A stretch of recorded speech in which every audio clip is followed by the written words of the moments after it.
بسم اللہ الرحمن الرحیم۔ مشق نمبر 4 کے ساتھ دوبارہ آپ کی خدمت میں حاضر ہوں، آپ کو خوش آمدید کہتا ہوں۔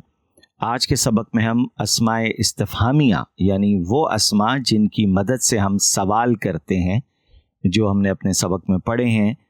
ان کو ہم نے جمع کیا ہے تاکہ آپ کو اندازہ ہو جائے کہ سوال کے لیے کون کون سے الفاظ آ رہے ہوتے ہیں۔ ضروری نہیں ہے کہ یہی مکمل ہوں، اور بھی ہو سکتے ہیں، لیکن وہ جب کیونکہ وہ اگلے اسباق میں آئیں گے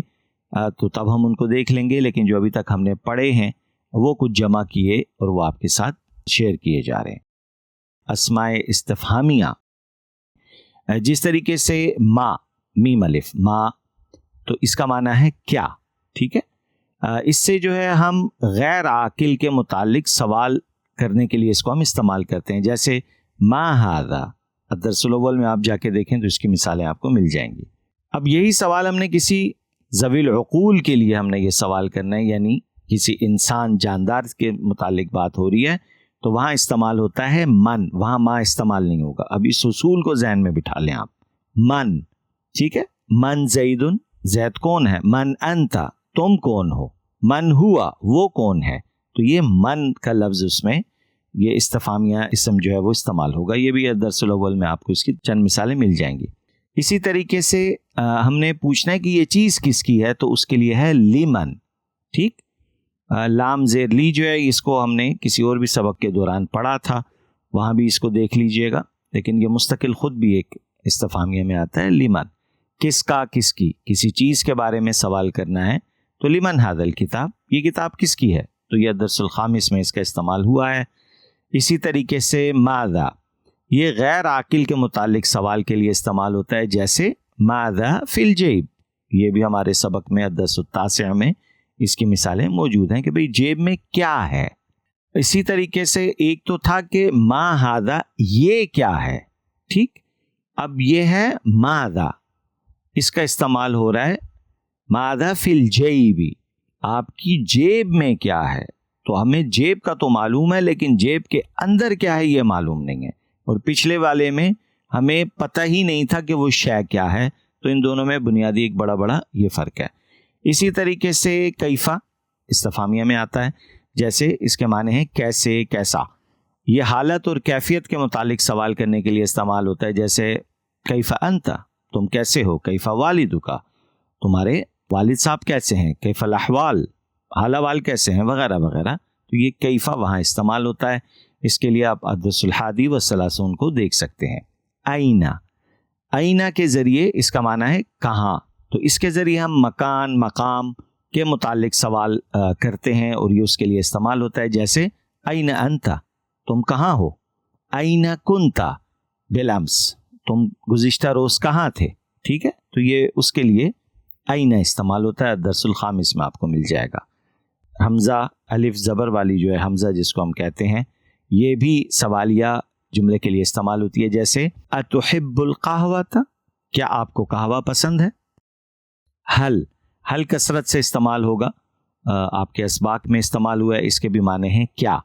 اور اس کا جو ایک اور خاصیت ہے کہ حل جب بھی ہم استعمال کرتے ہیں تو اس کے جواب میں ہاں یا نہ آ رہی ہوتی ہے۔